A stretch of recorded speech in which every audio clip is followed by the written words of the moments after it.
समन्ता चक्रवालेषु अत्रा गच्छन्तु देवता सद्धम्मं मुनिराजस्य शृण्वन्तु सग्गमोक्खदं धम्मश्रवणकालो अयं बदन्ता धम्मश्रवणकालो अयं बदन्ता धम्मश्रवणकालो अयं बदन्ता नमो तस् भगवतो अरहतो सम्मा सम्बुद्धस्स नमो तस् भगवतो अरहतो सम्मा सम्बुद्धस्स नमो तस् भगवतो अरहतो सम्मा सम्बुद्धस्स කාරුණික ශ්‍රද්ධාකාමී පින්වතුනි, දුරුතු පුර පසළොස්වක පොහොය දවසේ ඔබ හැම කෙනෙක්ම සූදානම් වෙන්නේ තථාගත ලෞතුරු බුදුරජාණන් වහන්සේ දේශනා කරපු උතුම් ධර්මයට ටික වෙලාවක් ඔබේ අවධානය යොමු කරන්නටයි.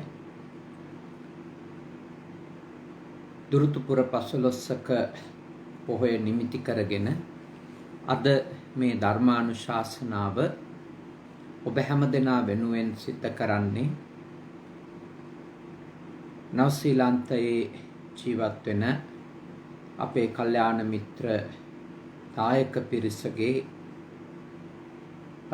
ආරාධනයෙන් එයන්ගේ දායකත්වයෙන් ලක්කිවි පදනමේ පින්වත් පිරිස තමයි අද මේ ධර්මානුශාසනාව ඔබ වෙත ගෙන එන්නට අපකැප වෙලා කටයුතු කරන්නේ.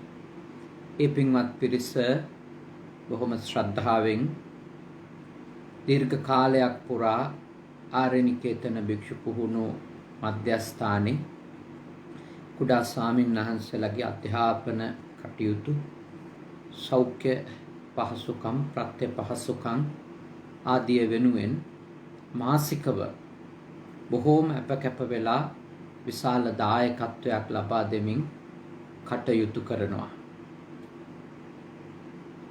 අපි තාම සතුටු වෙනවා ඒ පිරිස නිසා මාසකට වරක් ඔබත් එක්ක මේ විදිහේ දහම් කතාවක නියැලෙන්නට විශේෂ අවස්ථාවක් උදා වීම.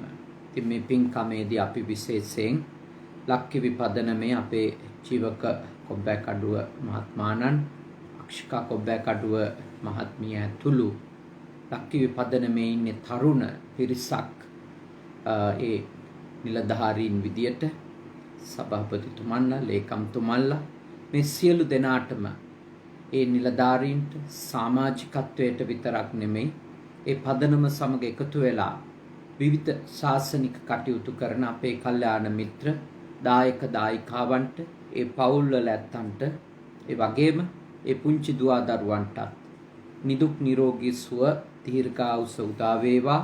ඔබ හැම දෙනාගේම නමින් මිය ගියපු සියලුම ඥාති හිත මිත්‍රාදීන්ටත් මේ පින් කුසල් අත්වේවා කියන උදාර සිතුවිල්ල පෙරදරි කරගෙනයි අද ධර්මානුශාසනාවට අවධානය යොමු කරන්නේ. ඉතින් අද ලක්දිව ජීවත් වෙන සියලු දෙනාටම පුර පසළොස්වක පොහොය ජපානයේ දින දර්ශනයට අනුව නම් අද දවස නෙමෙයි, මම හිතන්නේ හෙටට තමයි පුර පසළොස්වක පොහොය යෙදෙන්නේ කියලා. සාමාන්‍යයෙන් දවසකට පස්සේ කියලා තමයි අපේ පුජි සුගත සෙනසුනේ අධිපති කුරුළුන්නික වැවේ අපේ සුදම්ම කල්යාණ මිත්‍රයන්න් වහන්සේ අපේ සහෝදර සායන් වහන්සේ අපිට සිහිපත් කරලා තිබෙන්නේ. නමුත් ලක්දිව ශාසන ඉතිහාසයේ ඊටාම වටින දිනයක් ලෙසත් පිළිගන්න මේ උතුම් පුර පසළොස්වක පොය දවසේ අපේ පින්වත් පිරිසත් එක්ක අපි සාකච්ඡා කරන්නේ අපේ සිත පිළිබඳව. බුදුරජාණන් වහන්සේ වදාළ උතුම් මංගල ධර්ම දේශනාවේ මංගල සූත්‍ර ධර්මයෙහි මහා මංගල සූත්‍රයෙහි අවසාන මංගල කාරණා දෙක තමයි අපිට ඉතුරු වෙලා තියෙන්නේ. එතකොට අද 37 වෙනි මංගල කාරණය ලෙස අපි සාකච්ඡා කරනවා ඔබත් එක්ක විරජං රජස් රහිත බව. රජස් රහිත බව. එනම් අපේ මේ සිත්වල රාගය, ද්වේෂය, මාන්නය ආදී කෙලෙස් නැති බව කියන එක. කෙලෙස් නැති බව නැත්තම් ඒ කෙලෙස් වලින් දුරු වුණු සිතක් ඇති බව උතුම් මංගල ධර්මයක් ලෙස අපේ තථාගත ලෞතර බුදුරජාණන් වහන්සේ අපිට දේශනා කළා. එතකොට සිතෙහි රාගාදී දූවිලි තියෙනකොට සත්වයෝ පිරිහිලා යනවා. අපි පිරිහෙනවා. රාගය නිසා අපිට බැබලීමක් නෙමෙයිනේ ඇති වෙන්නේ. ද්වේෂය නිසා අපිට තියෙන බැබලීමක් නෙමෙයි. මෝහය නිසා අපට බැබලීමක් නැහැ. මාන්නය නිසා අපට පරිහානියක් මිසක අඳුරක් මිසක අපේ ජීවිතවල ආලෝකය විනාශ වී යාමක් මිසක මතක තියාගන්න ඕනේ මොන හේතුවක් නිසාවත් ඒ වයින් කිසිම ආකාරයක බැබලීමක් අපට උදා වෙන්නේ නැති බව. ඒ නිසායි අපේ පින්වත් පිරිස තථාගත ලෞතර බුදුරජාණන් වහන්සේ දේශනා කරපු ඒ උතුම් ධර්මය අවබෝධ කරගන්නට වීර්ය කළ යුත්තේ. රජස් රහිත සිතක්, කෙලස් දූවිලි නැති සිතක් ඇති කරගන්නට අප වීර්ය කරන්න ඕනේ. දැන් ඔය ග්‍රීස්ම කාලවලදී මහ පොළවෙන් දූවිලි ඉබේම මතුවෙනවා. ඒ කාන්තාර තියෙන මැද පෙරදිග වගේ රටවල් වල කාන්තාරයේ විශාල දූවිලි කුණාටු ඇවිස්සලා ඒවා ගෙවල් වලට වැදුනොත් නැත්තම් ඒ ග්‍රීස්ම කාලෙදී ඇවිස්සෙන දූවිලි ඇවිල්ලා ගෙවල් වලට ඇතුල් වුණොත් ඊටාම අලංකාරවත් ලෙස තිබුණු ගෘහ භාණ්ඩ, ඇඳුම් පැළඳුම් මහ අඳුරු පැහැයක් ගන්න පටන් ගන්නවා. එහි තියෙන දීප්තිමත් බව, බැබලීම නැති වෙලා යන්න පටන් ගන්නවා. ඒ වගේ තමයි මේ අපේ හිත. භාග්‍යවතුන් වහන්සේ වදාළේ අපේ හිත ආරම්භයේදී හරීම ප්‍රභාස්වරයි කියලා. පබස්සර මිදම් භික්ඛවේ චිත්තං. පින්වත් මහණෙනි, මේ හිත හරීම ප්‍රභාස්වරයි. තාම ප්‍රභාස්වරයි උප්පත්ති අවස්ථාවේදී. එයින් අදහස් කෙරෙන්නේ කෙනෙක් ඉපදිච්ච ගමන් එයාගේ හිතේ කිසිම ක්ලේශයක් නැහැ කියලා. තණ්හාව තියෙනවා, ද්වේෂය, මෝහය තියෙනවා. ඒ නිසානේ ඒ අත්ත උපදින්නේ සත්වෙක් විදියට. නමුත් ඒවා මතු වෙලා නැහැ. ඒවා බොහෝම ගැඹුරින් අනුසය වශයෙන් බොහෝම දැඩි ලෙස තැම්පත් වෙලා තිබෙන්නේ. ආගන්තුකේ උපක්ඛිලේසෙහි උපක්ඛිලිට්ඨං. ධර්මයේ සඳහන් වෙන්නේ ආගන්තුකව පැමිණෙන. ඒ කියන්නේ අපි ඇහැ නිසා, කන නිසා, දිව නිසා, නාසය නිසා, අපේ කය නිසා, මේ ඉන්ද්‍රියන් එක්ක අපි ගන්න අරමුණු ඒව එක්ක තමයි මේ ආගන්තුකව තමයි කෙලස් ඇවිල්ලා, කෙලස් ඉපදිලා අපේ හිත සම්පූර්ණයෙන්ම අපිරිසිදු වෙලා යන්නට පටන් ගන්නෙ. කෙලස් වලින් අපිරිසිදු වෙච්ච හිතක්, කිලිටි වෙච්ච හිතක් තියෙනකොට ඒ හිතෙන් අපිට කිසිම යහපතක් ඇති කරන්නේ නැහැ. මොකද හරීම කෙලස් වලින් පිරුණම අපේ හිත හරීම ව්‍යාකූලයි. මොන වගේද? වාරිජෝව තලේ කිත්තෝ ඕක මෝකත උබ්බතෝ. හරියට ගොඩබිමට දාපු මාළුවෙක් වගේ. දැන් පණ පිටින් කවුරු හරි මාළුවෙක් අල්ලලා දැම්මොත් ගොඩබිමට ඔබ දකිනවා මාළුවා කොයි විදියටද හැසිරෙන්නේ කියලා. උඩ පනිනවානේ. වතුර හොයන් මින් දඟලනවා. මෙහෙ පනිනවා. එතකොට ගඟකින් මූදකින් ලිඳකින් තොටකින් එළියට ඇදලා දාපු මාළුවෙක් සැලෙනවා වගේ භාග්‍යවතුන් වහන්සේ දේශනා කළා අපේ හිතත් සැලෙනවා කියලා. අපේ හිතත් ඒ විදියටමයි පැද්දෙන්නේ සැලෙන්නේ කියලා භාග්‍යවතුන් වහන්සේ දේශනා කරා. මොනවා හින්දාද? කෙලෙස් නිසා. අපේ හිත දියෙන් ගොඩට දාපු මාළුවෙක් වගේ සසල වෙන්නේ. මෙහෙ පනින්නේ. රාගය ඇති වුණාම, ද්වේෂය ඇති වුණාම, මෝහය ඇති වුණාම, ඊර්ෂ්‍යාව ඇති වුණාම, මාන්නය, ක්‍රෝධය, වෛරය ඇති වුණාම දියෙන් ගොඩට දාපු මාළුවෙක් වගේ එහෙට මෙහෙට පයින්නවා. එක්කෝ ගිහිල්ලා ඇලෙනවා, එක්කෝ ගැටෙනවා, අවිනිශ්චිතව ව්‍යාකූලව තියෙනවා. අපේ සිතේ නිශ්චල භාවයක් ඇති වෙන්නේ නැහැ. නිසල බවක් ඇති වෙන්නේ නැහැ. සම්පූර්ණයෙන්ම චංචල වෙලා යනවා. ඒකයි භාග්‍යවතුන් වහන්සේ අපට අවධාරණය කරන්නේ පුළුවන් තරම් ඔබේ හිත මේ කෙලස් දූවිලි වලින් තොර එකක් බවට, දුරු එකක් බවට, නැත්නම් එයින් දුරු කරගත්තු හිතක් බවට ඔබේ හිත අපේ හිත පත් කරගන්න කියලා. ඔබ දන්නවා ඔබේ හිතේ තරහ තියෙන වෙලාවට ඒ හිත කොච්චර ව්‍යාකූලයිද කියලා. ආසාව ආවම කොච්චර ඔබේ හිත ව්‍යාකූලයිද කියලා. හිත කිසිම ආකාරයකින් එක තැනක පිහිටුව ගන්න බෑ. දරුවෝ පාඩම් කරගන්න බෑ. ඇයි ඒ? පාඩම් කරගන්න බැරි අපේ හිත ව්‍යාකූල නිසා. එක තැනක නිශ්චලව තබා ගන්නට බැරි නිසා. ඇයි එහෙම තබා ගන්නට බැරි? අපේ හිත ඇතුලේ තියෙන කෙලෙස් ධර්මයන් බලගත් වෙලා.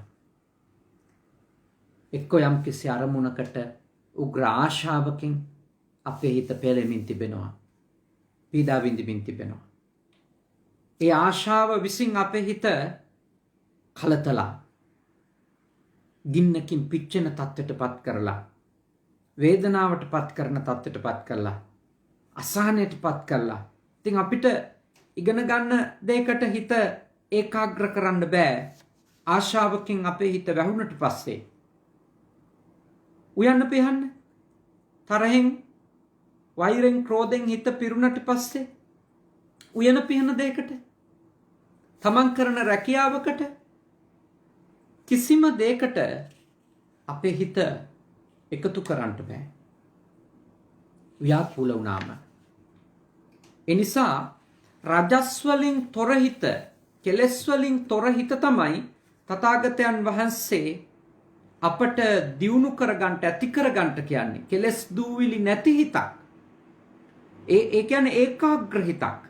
ඒකාග්‍ර හිතක් ඇති කරගන්න නම් භාග්‍යවතුන් වහන්සේ අපට යෝජනා කරන්නේ හිත තුල තිබෙන ක්ලේශ ධර්මයන් පුළුවන් තරම්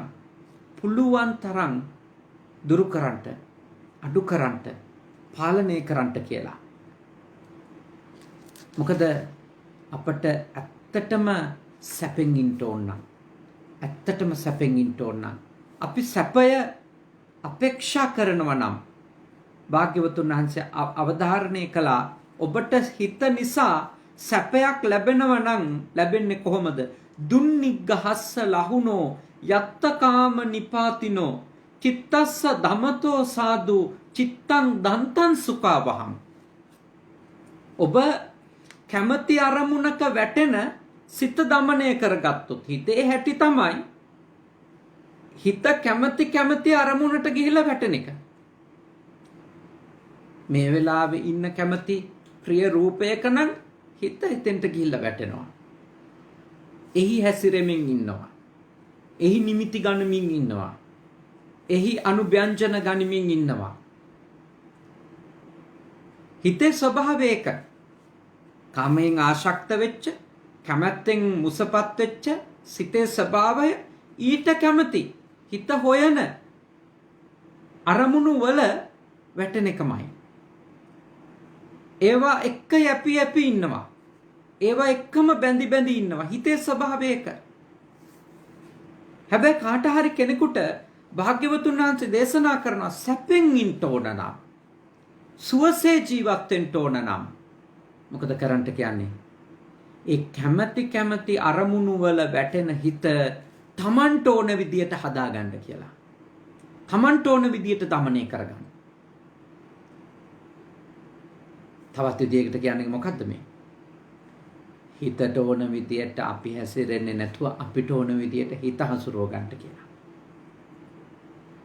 හිත සමහර වෙලාවට හිතට කැමති රූපයක ඉන්නවා. හිතට කැමති ශබ්දයක ඉන්න යනවා.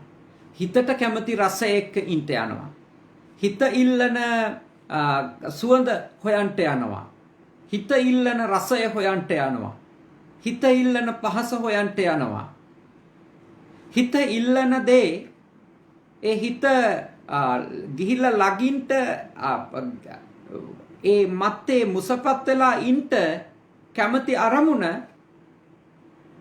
හිතට දෙන්න අපි කල්පනා කළොත් හැම වෙලාවෙම අපි හිතේම වහලෙක් වෙලා විනාශ වෙලා යයි.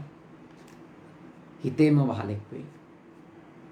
දැන් අපේ අර බෝධිසත්වයන් වහන්සේ මහා රජතුමෙක් වෙලානේ කුස කියලා රජතුමෙක් වෙලානේ ඉපදුනේ නේද? එතකොට එතුමා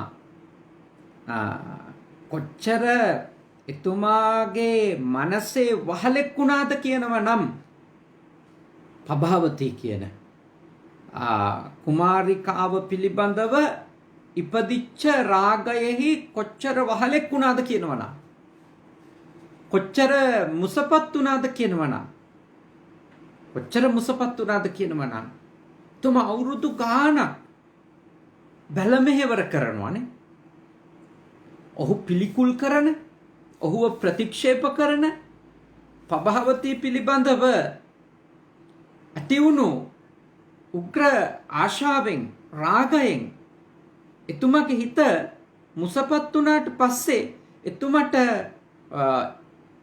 රාජ්‍ය කිරීම, ඒ රටේ මිනිස්සු පත් වෙන අපහසුතා, එතුමා රාජ්‍ය අතහැරලා දානවා. ඒ ඔක්කොම පැත්තකින් තියලා එතුමාගේ ආසාව පසුපස යනවා බෝධිසත්වයන් වහන්සේ. ඒකේ අපිට කියන්න පුළුවන් එහෙම තමයි ආදරය, එහෙම තමයි ප්‍රේමය කියලා.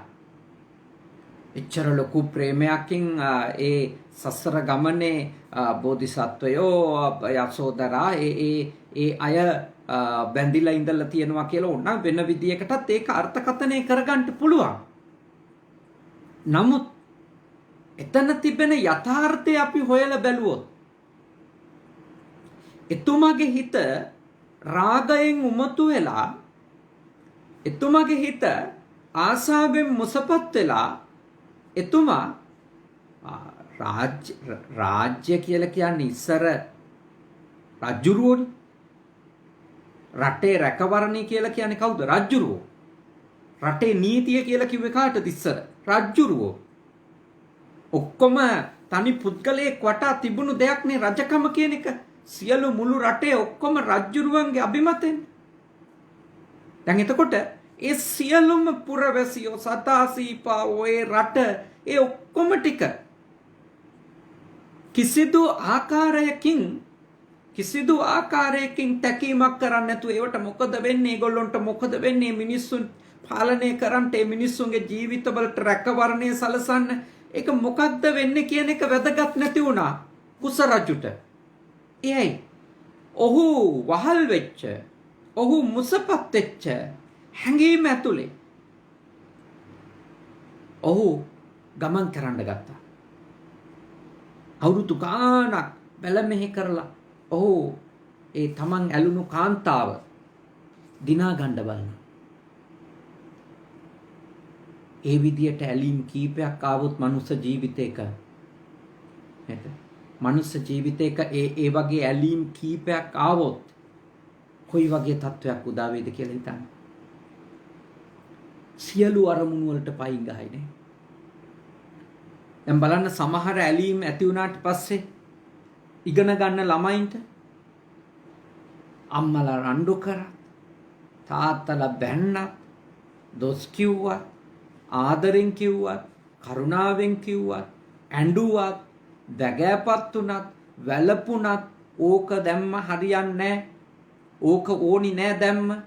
ඉගෙන ගන්න, විශ්වවිද්‍යාලයට යන්න, ඔයාගේ අරමුණ වෙන්න ඕන ඕක නෙමෙයි කියලා මොන්න තරම් කිව්වත් ඒක ඇහෙන්නේ නැති තත්වයන් උදා වෙන අවස්ථා ඔබගේ ජීවිතේ ඕනතරම් උදාහරණ වලට ඇති. ඔබ එහෙම අවස්ථා දැකපු ඇති. මගේ ගාවට ඇවිල්ලා සමහර වෙලාවට සමහර දෙමව්පියෝ ළමයින්ගෙන් ආයාචනා කරමින් අඬලා තියෙනවා.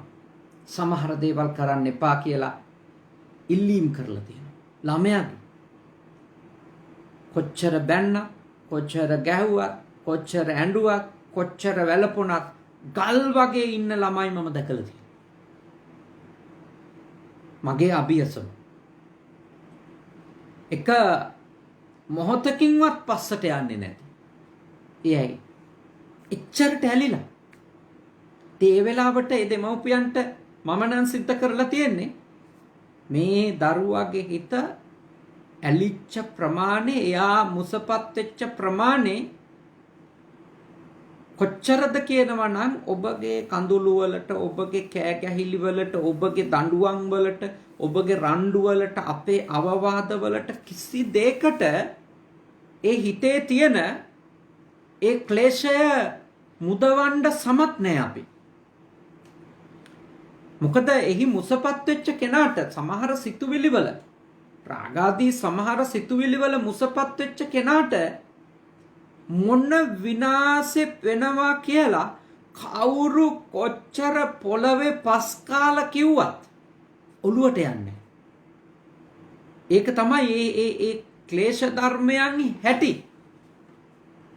ඒ ක්ලේශ ධර්මයන්හි ස්වභාවය තමයි කොච්චර අඬලා කිව්වත්, බැගෑපත් වෙලා කිව්වත්, වැඳලා කිව්වත්, ආයාචනා කරත්, මොනවා කරත් අර කෙලස් ධර්ම වල වසඟ වෙලා ඉන්න කෙනාට ඒක ඔළුවට යන්නේ නැහැ.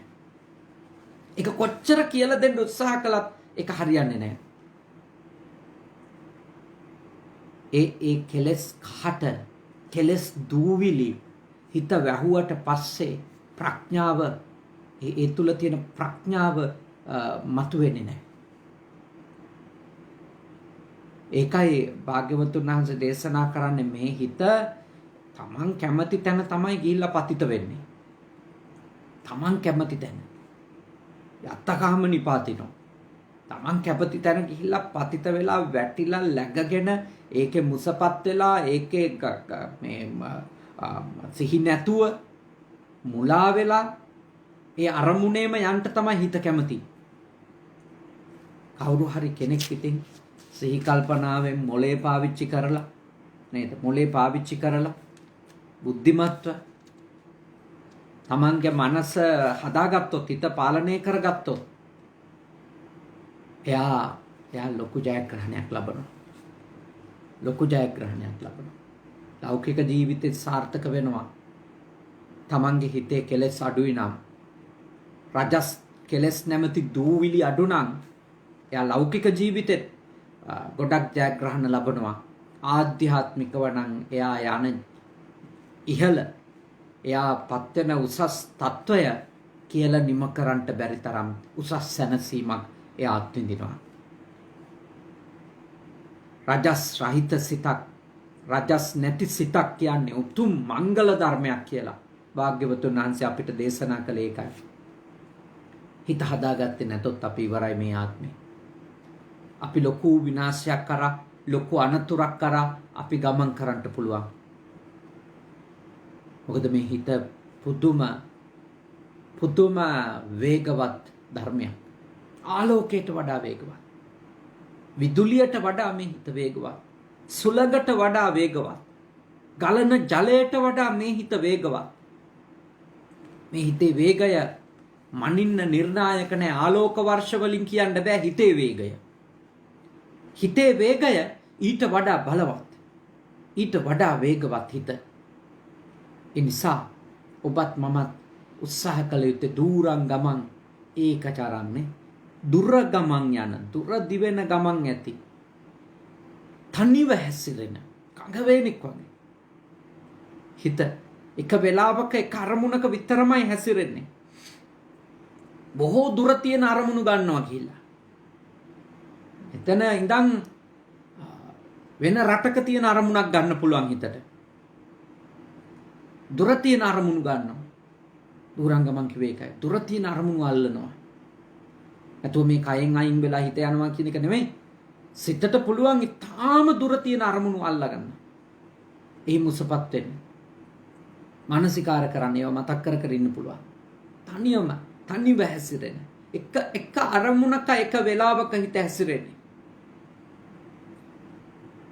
හැබැයි කවුරු හරි කෙනෙක් ඒ වගේ ගති තියෙන හිතක් দমনය කරගත්තොත් ඒ වගේ ස්වභාවයක් තියෙන හිතක් দমনය කරගත්තොත් තමන්ගේ හිත එවැනි වේගවත් මේ තමන් බොහොම දුර අරමුණු වලට අරන් යන හිත দমনය කරගත්තොත්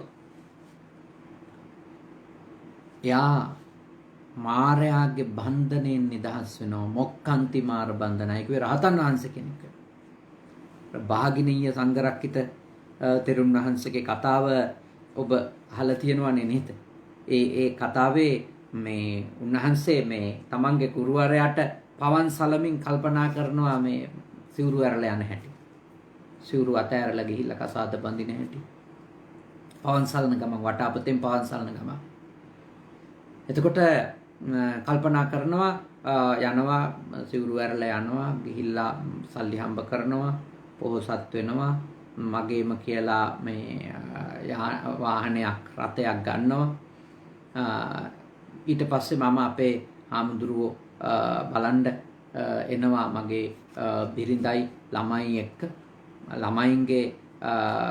ළමයි බිරිඳයි ඔක්කොම එක්ක එන වෙලාවේ නිකන් හරි බිරිඳගේ නොසලකිල්ලක් නිසා ළමෙක් එහෙම වැටුනොත් කරත්තෙන් මම මෙන්න මෙහෙමයි කරන්න කියලා ගහන්නේ ලොකු ආන්දරුවන්ගේ ඔළුවට තමයි වටාපතේ. හිතේ හැටි හිමයි. මේ පවන් සලමින් ඉන්න ලොකු ආන්දරුවන්ට හිත යනවා එළියට සිවුරු අරින හැටි, සල්ලි හම්බ කරන හැටි, ඊළඟට වාහන ගන්න හැටි, කසාද බඳින හැටි, ළමයි හදන හැටි, ඊළඟට ඒ ළමයි ලොකු මහත් වුණාම බිරිඳයි ළමයි රතේ දාගෙන ආපහු ලොකු හාමුදුරුවෝ බලන්න එන හැටි, එනකොට සිද්ධ වෙන්න පුළුවන් සිදුවීමක්, ඒකෙදි සිද්ධ කරන හිංසනයක්, මේ ඔක්කොම ටික ඔළුවට මේ හාමුදුරුවන්ගේ චිත්‍රපටියක් වගේ මෑවෙනවා. ඊළඟ තමයි ලොකු හාමුදුරුවන්ගේ ඔළුවට ගහන්නේ. ලොකු හාමුදුරුවෝ දකිනවා උන්වහන්සේගේ හිත නේ. උන්වහන්සේගේ හිත ලොකු හාමුදුරුවෝ දකිනවා. ඒ නිසා ඔබ හොඳට අවබෝධ කරගන්න හොඳට තේරුම් ගන්න මේ හිත කියන එක පුද්ගලයා ඉඳිද්දී හිතට පුළුවන් ලොකු දුර කතා ගොතා ගන්න. දුර තියෙන ඈත තියෙන අරමුණුත් එක්ක මේ හිත ගිහිල්ලා සම්බන්ධ වෙනවා. කෙලස් ජාලාවල් ගොඩ නගනවා. කෙලස් දැල් වියනවා. සසර දික් වෙන භව ගමන දික් වෙන. ඒ නිසා මම ඔබට යෝජනා කරනවා මේ තථාගතයන් වහන්සේ වදාළ විදියට ඔබත් මමත් අපේ හිතේ තියෙන කෙලෙස් ධර්මයන් පාලනය කරගන්න. කෙලෙස් ධර්මයන් අඩු කරගන්න, দমনය කරගන්න අපි උපරිම උත්සාහ කරන්න ඕනේ. එහෙම නැති වුණොත් අපි මේ සසර නැමැති ඒ මායාවේම දැලට හැමදාම සුවේ. කියන්නේ අපි ආයත් උපදී. ආයත් මේ පංච උපාදානස්කන්ධය සමග අපි බැඳිලා කටයුතු කර කර දුක් විඳ විඳ වේදනා විඳ විඳ ගමන් කරයි. ආයතේ මගහැරේ ආයත් නැවත භවයකදී තවත් පංචස්කන්ධයකට උපාදානය වෙයි. ගැලවීමක් නැතුව අපි මේ සංසාරේ දිගින් දිගටම යන්න පටන් ගනී. ඒ නිසා ඔබත් මමත් උපරිම උත්සාහ කළ යුතුයි. සහ මුලින්ම අපේ මනසින් මේ ක්ලේශ ධර්මයන් නැමැති දූවිලි හිත පිරිසිදුයි, හිත මැණිකක් වගේ එකක්, හිත හරි වටින එකක්, දූවිලි ටික අයින් කර ගන්නටයි ඕන. හිත කියන මාණික්‍යය, හිත කියන ලස්සන උපකරණය, නැත්තම් හිත කියන වටිනා භාණ්ඩය, එහි තියෙන දීප්තිය, එහි තියෙන ආලෝකය, එහි තියෙන සුන්දරත්වය, එහි තියෙන බැබලීම, මේ සියල්ල නැති කරලා තියෙන්නේ අන් කිසිවකින් නෙමෙයි.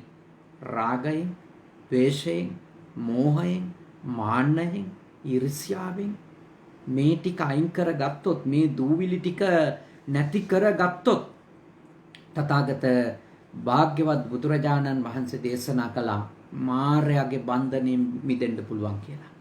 මායාවේ බන්ධනෙන්. මාර බන්ධනෙන් කාට හරි කෙනෙකුට මිදෙන්න ඕන නම් එයා හිත හදන්න ඕන. හිත දමනය කරගන්න ඕන.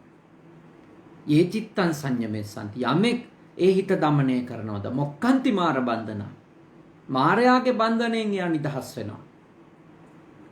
අපි හිත කෙලෙස් වලින් පුරෝලා තියෙන තාක්කල් අපි මායාවේ ගොදුරු. මායාවේ බන්ධනයට යටත් වෙච්ච අය, මායාවේ දැලට අහුවෙච්ච අයනේ. මායාවේ දැලට අහුවෙච්ච අය. ඒ නිදහස් වෙන්නයි අපි මේ ලැබපු උතුම් වටින ආත්ම භාවයෙහි වීර්ය කළ යුත්තේ. වටින ආත්ම භාවය. ඒක අපිට කරන්න බැරි දෙයක් නෙමෙයි. අපි හැම දිනාටම ඒ උතුම් චිත්ත දමනය නැත්තම් හිත හදා ගැනීම, සිත කෙලස් දූවිලි වලින් තොර කර ගැනීම කියන උතුම් තත්වයට මේ ලැබපු උතුම් ආත්ම භාවයේදීම අනිවාර්යෙන්ම ගමන් කරන්න පුළුවන්. අනිවාර්යෙන්. නැත්තම් අපිට කී වාරයක් එක ක්ලේශයක් නිසා දුක් විඳින්න වෙයිද දන්නේ. රාගය කියන ක්ලේශය නිසා කී වාරයක් අපිට දුක් විඳින්න වෙයිද දන්නේ. එක දහම් කතාවක තියෙනවා එක මිනිහෙක් ඉන්නවා. එයා තමන්ගේ වැඩිමහලු සහෝදරයාගේ බිරිඳ එක්ක ප්‍රේම සම්බන්ධයක් ඇති කරගන්නවා. වැඩිමහලු සහෝදරයාගේ බිරිඳ එක්ක. එතකොට තමන්ගේ සහෝදරියක් වගේ. එතකොට ඇය සමග අනාචාරය හැසිරෙනවා. ඇය සමග කාමුක සම්බන්ධකමක් පවත්වාගෙන යනවා. මේ අතරතුරේ මේ කාන්තාවට බයක් ඇති වෙනවා.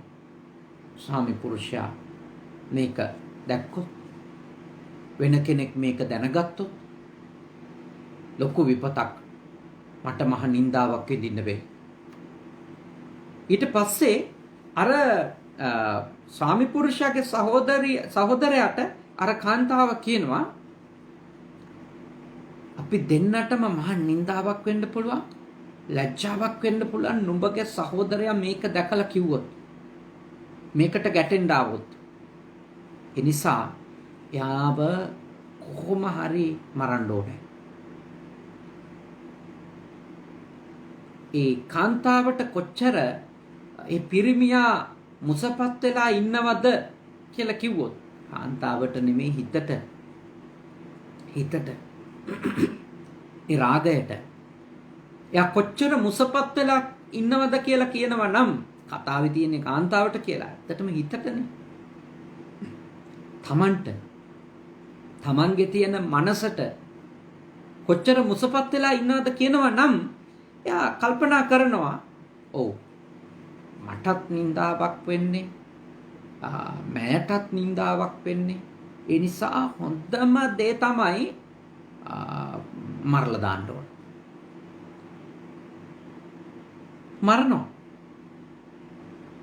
ඒ විදියටම සැලසුම් කරපු විදියට මරනවා. මොකද වෙන්නේ? අර මැරිච්ච මිනිස්සයා ඒ කාන්තාවට පුදුම ඇල්මක් තියෙනවා. පුදුම ඇල්මක්.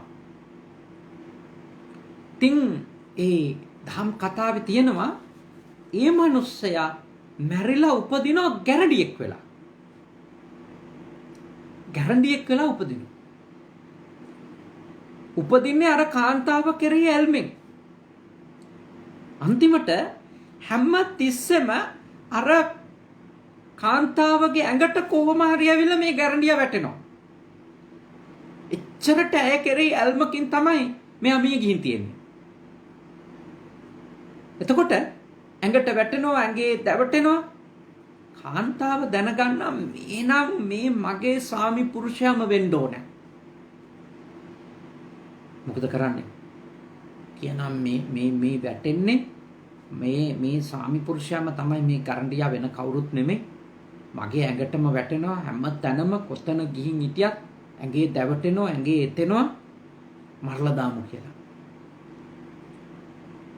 ගැරන්ඩියා මරලා දානවා. ගැරන්ඩියා මරලා දානවා. දෙවනි වතාවටත් මරුන් කනවා. ඒ කියන්නේ පළවෙනි වතාව මරුන් කන ස්වාමි පුරුෂයා ඇලීමෙන් ඉන්නවා. ඒ හින්දා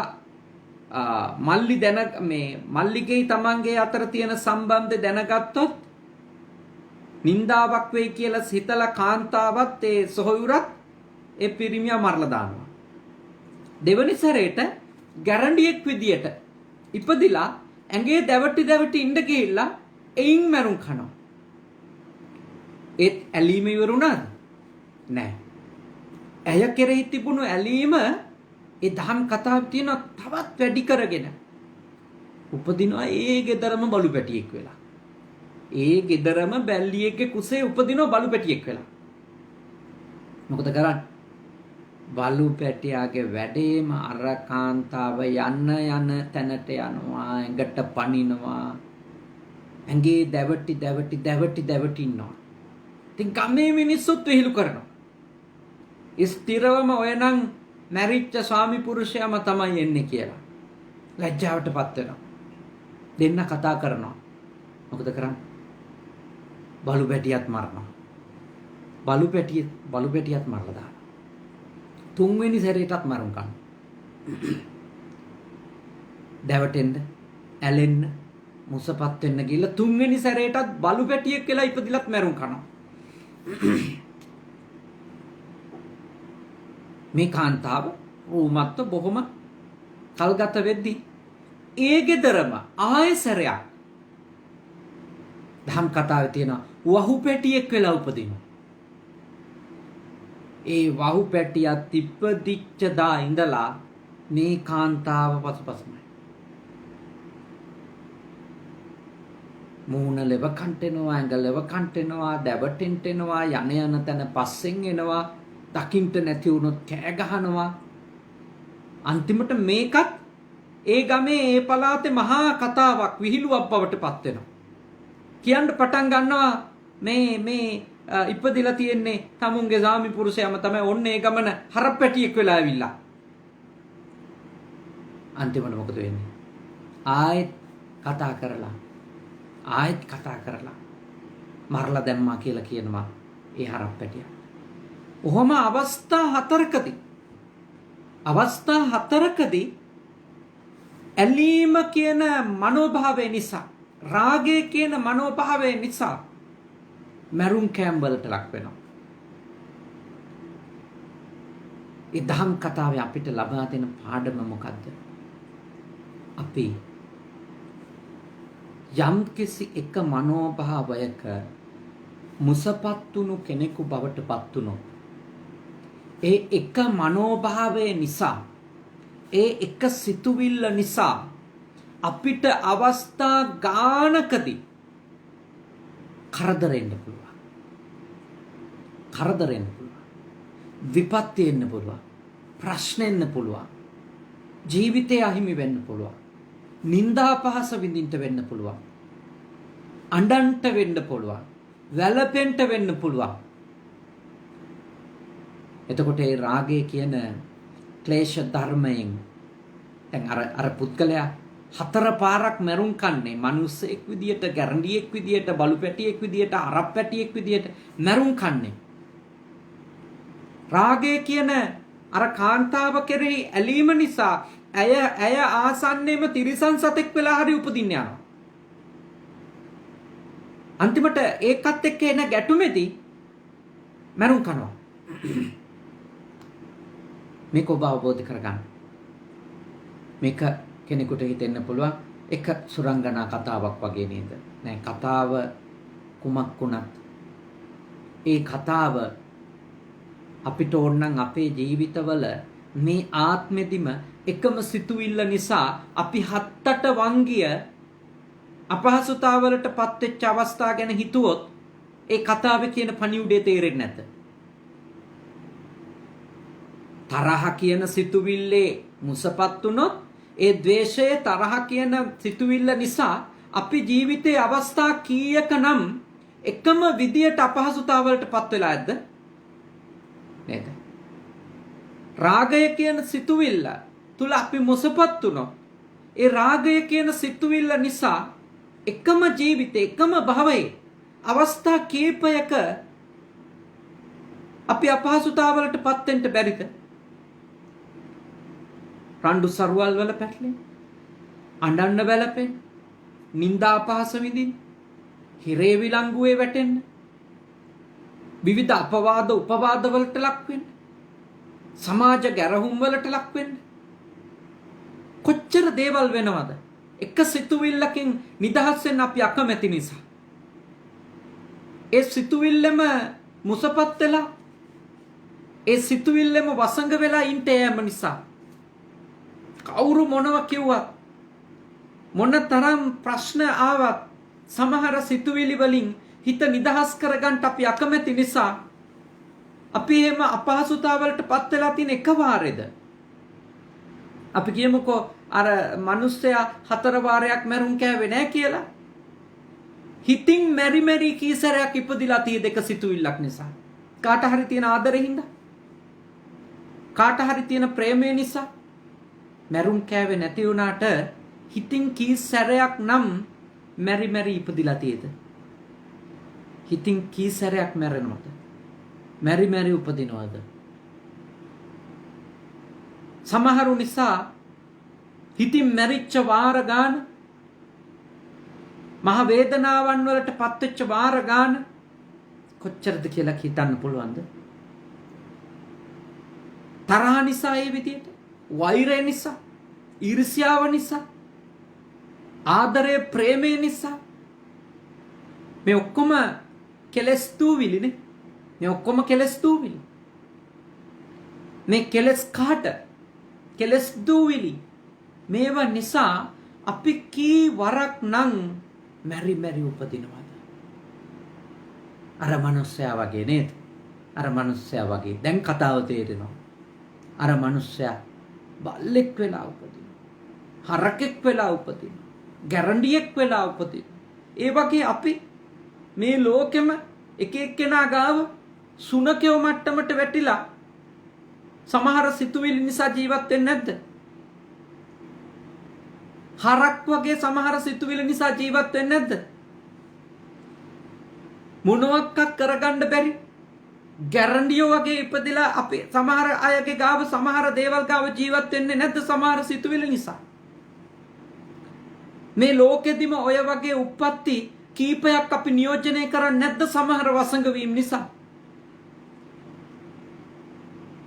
සමහරු කී ආනන් මං බල්ලෙක් වගේ දුක් විඳිනවා, මං හරකෙක් වගේ දුක් විඳිනවා, මං තිරිසන් සතෙකුට වඩා දුක් විඳිනවා.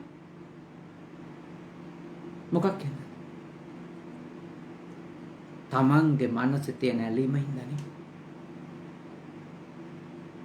අත්තර ගන්න නොහැකිකම හින්දා. අත්තර ගන්න නොහැකිකම හින්දා. ඇලීම ඇතුලේ අපි කොච්චර මුසපත් වෙලාද කියනවා නම් අපිට ඒ වයින් ගැලවෙන එකක් ගැන හීනකින්වත් හිතන්න බැරුව ඔය විදියට විඳවනවා මිනිස්සු. ඒ ලස්සන දහම් කතාවේ අපිට කියලා දෙන්න හදන ඒක. ඒකයි භාග්‍යවත් බුදුහාමුදුරුවෝ විරජං රජස් නැති හිතක්, රාගාදී කෙලස් රජස් වලින් කෙලස් දූවිලි වලින් තොර හිතක් හදාගන්න කියලා අපිට උපදෙස් දෙන්නේ. අපිට මඟ පෙන්වන්නේ, අපිට අවවාද කරන්නේ. කෙලස් රජස් වලින් පිරුණු අපේ ජීවිත විඳවමින් ගත කරන ජීවිත, විඳවමින් ගත කරන ජීවිත, අසහනෙන් ගත කරන ජීවිත, පීඩාවෙන් ගත කරන ජීවිත, රාගයද, ද්වේෂයද, මෝහයද, මාන්නයද, ක්ලේශය මොකක්ද නෙමෙයි, මොන ක්ලේශය නිසාත් අපි විඳවනවා. අල්ප වෙලාවක් අපි සතුටින් ඉන්නව වෙන්න පුළුවන්, hina වෙවි ඉන්නව වෙන්න පුළුවන්, සැනසීමෙන් ඉන්නව වෙන්න පුළුවන්. එතනින් එහාට තියෙන්නේ වැඩිපුර වෙලාවක් විඳවිල්ල. සමහර අය කොච්චර ඒ තමන්ගේ සිත තුළ ඇතිවෙච්ච සිතුවිල්ලට බැඳිලද කියනවා නම් මුළු වර්තමානය සැලකුවොත් ගිනි ගොඩක්. වර්තමානය සතුටු වෙන්න එක දෙයක්වත් නැහැ. වර්තමානය තුළ සැනසීමට ලක් වෙන්න කියලා අල්ප සැනසීමක්වත් ලබන්න එක දෙයක්වත් නැහැ. ඒත් අතීතේ තිබුණු සුළු සතුටක් ගැන හිතලා, අතීතේ හොඳට ආදරය කළා, අතීතේ බලාගත්තා, අතීතේ හරි කරුණාවන්තයි, ඉස්සර මට ලස්සන ජීවිතයක් තිබුණා, මේ විදියට හිතලා මුළු වර්තමානයේ ගිනි ගොඩක් වුණත් ඒ ගිනි ගොඩේ පිච්චි පිච්චි ඉන්නවා. පුංචි සැනසෙල්ලක් ලබනවා අතීතයට ගිහිල්ලා. අතීතේ වෙන්ද දේවල් මතක් කර කර, අතීතේ ලැබුණු දේවල් මතක් කර කර පුංචි සැනසෙල්ලක් ලබනවා. හැබැයි අවිනිශ්චිත අනාගතයක්, ගිනිගත්තු වර්තමානයක් එක්ක දවස් ගත කරන්නේ. තමන්ගේ හිතෙන් නිදහස් වෙන්න බැරිකම තමයි ලොකුම ප්‍රශ්නේ. බාහිර බලපෑමුත් තියෙන්න පුළුවන්, සමහර දේවල් වලින් නිදහස් වෙන්න බැරි, ඒක පිළිගන්න වෙනවා. සමහර කාරණා දරුවෝ, දෙමව්පියෝ, ඔය වගේ විවිධ ප්‍රශ්න තියෙනවා. සමහර දේවල් වලින් නිදහස් වෙන්න බෑ අපිට. ඒත් හිතෙන් නිදහස් වෙන්න පුළුවන්. ඇඟ කොතන තිබුණා. සමහරුන්ට හිතෙනුත් නිදහස් වෙන්න බෑ, ඇඟෙනුත් නිදහස් වෙන්න බෑ. ඔබ කරන්න ඕනේ ඇත්තටම ඇඟින් නිදහස් වෙන්න හදන එකට වඩා හිතෙන් නිදහස් වෙන එක. මනසින් දේවල් යමෙකුගෙන් අබමල් රේණුවක තරම් හරි අපේක්ෂා කරොත්, බලාපොරොත්තු වුණොත්, ඔබ ඒ දේ නිසා, ඔබ ඒ අපේක්ෂාව නිසා මතක තියාගන්න, සීමාවක් නැතුව විඳවන පුද්ගලයෙක් බවට පත් වෙයි. සීමාවක් නැතුව. මනසින් නිදහස් වෙන්න. නිදහස් වෙන්න තියෙන එළියෙන් නෙමෙයි, අපේ හිතින්ම තමයි. අපේ හිතින් නිදහස් වුණාම ශරීරය තියෙයි. ඒත් මනස ඒ මොන රූප දැක්කත්, මොන ශබ්ද දැක්කත්, මොන විදියේ අරමුණු පෙනුනත් මනස කලබල වෙන්නේ. මොකද භෞතිකව සමහර දේවල් වලින් ගැලවෙන්න අමාරු නම් අපි කරන්න ඕනි මනසින් ගැලවෙන එක.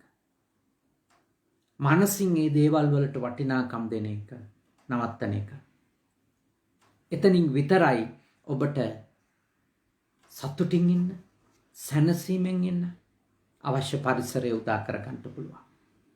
ඉතින් අද තාම ශ්‍රද්ධාවෙන් ඔබ තාම වටින උතුම් ධර්ම කරුණක් ඉගෙන ගත්තේ. විරජං රජස් නැති, කෙලස් දූවිලි නැති, කෙලස් කහට නැති හිතක් උදා කරගන්න වීර්ය කරමු. ඒ උතුම් මංගල ධර්මය පුහුණු කරගන්න අපි මේ ආත්ම භාවයේ වීර්ය කරමු.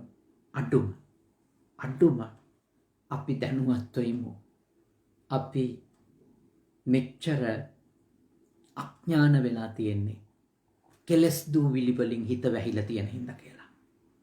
අඩු මේක අපි දැනගෙනිමු. කෙලස් කහට වලින් කෙලස් දූවිලි වලින් අපේ මනස වැහිලා. ඒකයි අපිට අඩුම ඇත්ත පේන්නේ නැත්තේ කියලාවත් තේරුම් අරන් ඉමු. තාම ඒ ඇත්තට මූණ දෙන්න බැරි වුණාට, ඒ ඇත්තෙන් ගැලවෙන්න බැරි වුණාට අඩුම දැනගෙනවත් ඉමු. ඒ දැනුවත්කම හරි ඔබට සැනසීමක් වෙයි. ඉතින් අද ලක්කිවි පදනමේ අපේ කල්යාණ මිත්‍ර දායක පිරිසට නව ශ්‍රීලන්තේ ජීවත් වෙන විවිධ නගරවල තරුණ මහත්ම මහත්මීන්ලා වැඩිහිටියෝ එකතු වෙලා ගොඩ නැගිච්ච කණ්ඩායමක්. ඒගොල්ලෝ විශේෂයෙන්ම අපේ ශාසනික කටයුතු වලට මහෝපකාරී වෙමින් ඉන්න බොහොම සත්පුරුෂ පිරිසක්. තමන්ගේ කාලය, ධනය, ශ්‍රමය කැප කරලා ආරණිකේතන භික්ෂු පුහුණු මධ්‍යස්ථානයේ වෙනුවෙන් බොහෝම අප කැපවීමෙන් කටයුතු කරන ලක්කිවි පදනමේ පින්වත් පිරිසට, ඒ පවුල්වල ඇත්තන්ට පින් සිද්ධ වෙන්න තමයි අද ධර්මානුශාසනාව මේ පොහොදා ලංකාවාසී ලෝකවාසී බොහෝ දෙනෙකුට ශ්‍රවණය කරන්න පුළුවන් වුණේ. මේ දේශනාව ඔබට නැවත බුද්ධ පුතුන් YouTube channel එකට ගියාම හෙට දවසේ නැවතත් ශ්‍රවණය කරන්නට, ඔබේ යාළු හිත මිත්‍රාදීන්ට ශ්‍රවණය කරන්නට අවස්ථාව සලස්සන්න අනිවාර්යයෙන්ම අවස්ථාවක් තිබෙනවා. ඉතින් අපි රැස් කරගත්ත සියලුම පින් කුසල් මේ දුරුතු පුර 15ක පොහොය දවසේ අපි දහම් ශ්‍රවණය කරලා උතුම් අවබෝධයක් අපේ ජීවිතවලට ලබාගෙන කුසල් සිත් උපදවාගෙන සිටින වෙලාවේ රැස් කරගන්නට යෙදුණු සියලුම පින් කුසල් දෙවියෝ අනුමෝදන් වෙත්වා. දෙවියන්ගේ ආශිර්වාදය ලක්කිවි පදනමේ පින්වත් පිරිසට වගේම සියලු දෙනාටත්, ලංකා වාසීන්ට, ලෝක වාසීන්ට සියලු දෙනාටත් ඊ타ම නිදුක් නිරෝගී වාසනාවන්ත ජීවිත ගෙවන්නට දෙවියන්ගේ උපකාර ලැබේවා. උතුම් දෙවිවරු මේ පින්බෙලෙන් අමා මහ නිවනම අවබෝධ කරත්වා. ඒ වගේම ඔබ නමින් මියගිය සියලු ඥාතීන්ට, ලක්කිවි පදනමේ කල්යාණ මිතුරු මිතුරියන් නමින් මියගිය සියලු දෙනාට, ඒ වගේම ලෝකවාසී මේ වසංගතය නිසා මියගිය මිලියන ගණනක සියලු ජනතාවට නිපින්වත් වේවා. අමා මහ නිවනම අවබෝධ වේවා. සාදු සාදු සාදු. අවසාන වශයෙන් ඔබ අප හැම දෙනාටත්, දෙවියන්ටත්, මියගිය සියලුම දෙනාටත් මේ පින් කුසල් පාරමී ධර්ම වේවා. ඊ타ම ඉක්මනින් කෙලස් දූවිලි වලින් තොර හිතක් උදා කර ගන්නට, කෙලස් මඩ ගොහුරුවෙන් නිදහස් වුණු හිතක් උදා කර ගන්නට අපි හැමතෙම මේ දේශනාවද උපකාරක ධර්මයක් වේවා. සාදු සාදු සාදු. ආකාශට්ටා ච බුම්මට්ටා දේවා නාග මහිත්‍තිකා පුඤ්ඤන්තං අනුමෝදිත්වා චිරන් රක්칸තු ශාසනං. ආකාශට්ටා ච බුම්මට්ටා දේවා නාග මහිත්‍තිකා පුඤ්ඤන්තං අනුමෝදිත්වා චිරන් රක්칸තු දේශනං. ආකාශට්ටා ච බුම්මට්ටා දේවා නාග මහිත්‍තිකා පුඤ්ඤන්තං අනුමෝදිත්වා චිරන් රක්칸තු මම් පරන්ති. හැම දිනාටම තෙරුවන් සරණයි.